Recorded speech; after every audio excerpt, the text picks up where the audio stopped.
ಭಾಳ ಮಹತ್ವದ.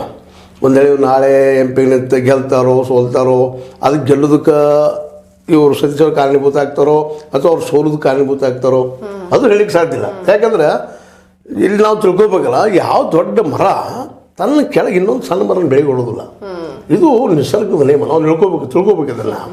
ಈ ನೆಲೆಯಲ್ಲೇ ಅವ್ರಿಗೂ ಒಳಗೆ ಇರ್ತದೆ ಇವ್ರನ್ನ ಬೆಳೆಸೋದು ಎಷ್ಟು ನಮ್ಗೆ ಏನಪ್ಪ ಯೋಗ್ಯದ, ನಮ್ಗೆ ಅಂಡ್ರ ಎಷ್ಟು ಉಳಿಲಿಕ್ಕೆ ಸಾಧ್ಯದ.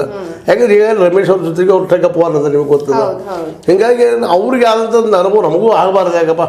ಹೀಗಾಗಿ ಅವ್ರು ಹಿಂದೆ ಸರ್ದಾರು ಅಂತಂದ್ರೆ ಕೇವಲ ಇವ್ರನ್ನ ಏನೋ MP ಮಾಡಿಸ್ಬೇಕಂತ ಹಿಂದೆ ಸರ್ದಾರ ಅಂತಲ್ಲ, ಅದಕ್ಕೆ ಅವ್ರದ್ದೇ ಆದ ಕಾರಣ ಇರ್ಬೋದಿಲ್ಲ ಅಂತಲ್ಲ. ಬಟ್ ಇವ್ರು ಅದನ್ನು ಸದುಪಯೋಗ ಮಾಡ್ಕೋಬೇಕಂತ ಇವ್ರು ತಿಳಿದ ಲಕ್ಷ್ಮೀ ಹೆಬ್ಬಾಳ್ಕರ್ ಬಾಯಿ. ಹೌದು, ಇವಾಗ ನೀವು ಹೇಳಿ ಸದುಪಯೋಗ ಮಾಡ್ಕೊಳ್ತಾರೆ ಅಂತ.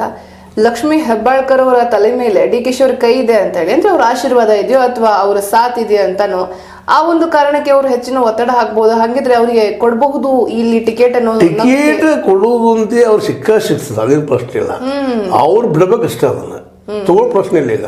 ಯಾಕಂದ್ರೆ DK ಶಿ ಎಸ್ ಅಂದ್ರೆ ಸಿದ್ದರಾಮಯ್ಯ ಜೊತೆಗೆ ಸಂಬಂಧ ಅದಾವ, ಸಚಿವೆ ಇದಲ್ಲ, ನಾವು ಆರಿಸನ್ ತೊಗೊಂಡು ಬರ್ತೇನೆ ರೀ ನನ್ನ ಮಗನ ಅಂತಂದ್ರೆ ಕೊಡ್ತಾರವ್ರು. ಇವತ್ತು ಏನು ಸಿದ್ಧಾಂತ ಏನೈತೆ ಗೊತ್ತೇನ್ರಿ, ನಿಮ್ಮ ಮಗ ಏನು ಒಳ್ಳೆ ಕೆಲಸ ಮಾಡ್ತಾನೆ, ಸಮಾಜಕ್ಕೆ ಏನು ಕೊಡೋ ಅಂದ್ರೆ ಇಂದಿಲ್ಲ. ಪಕ್ಷಕ್ಕೆ ಲಾಭ ಅದಕ್ಕಿಂತ ಇಂಪಾರ್ಟೆಂಟ್ ಅಂದ್ರೆ ದುಡ್ಡು ಹಾಕಿ ಗೆದ್ದು ಯಾವ ಬರ್ತಾನೆ. ನೀವು ಹೆಂಗೆ ಗೆಲ್ತೀರಿ ಗೊತ್ತಿಲ್ಲ ನಮಗೆ, ನೀವು ಗೆದ್ದು ಬರ್ಬೇಕು, ನಮಗೊಂದು ಕ್ಯಾಂಡಿಡೇಟ್ ಬರ್ಬೇಕು.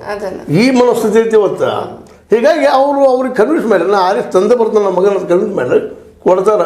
ಮತ್ತು ಪಾರ್ಟಿ ಫಂಡ್ ನಾವು ಕೊಡೋದು ಅಂತ ಹೇಳ್ಬಿಡ್ತಾರೆ. ರಗಡ ಪಾರ್ಟಿ ಫಂಡ್ ನಿಮ್ದು ಮಾಡ್ಕೋಗ್ರಿ ಅಂತ ಹೇಳ್ತಾರೆ ಅವ್ರಿಗೆ. ಮತ್ತು ಪಾರ್ಟಿ ಫಂಡ್ ಅವ್ರು ತೊಗೊಳ್ಳೋದಿಲ್ಲ, ಸಾಕಷ್ಟು ಮಾಡ್ಕೊಂಡಿದ್ದಾರೆ. ಹೀಗಾಗಿ ಟಿಕೆಟ್ ಸಿಗೋದು ಪ್ರಶ್ನೆ ಇಲ್ಲ, ಗೆಲ್ಲೋದು ಮಹತ್ವದ.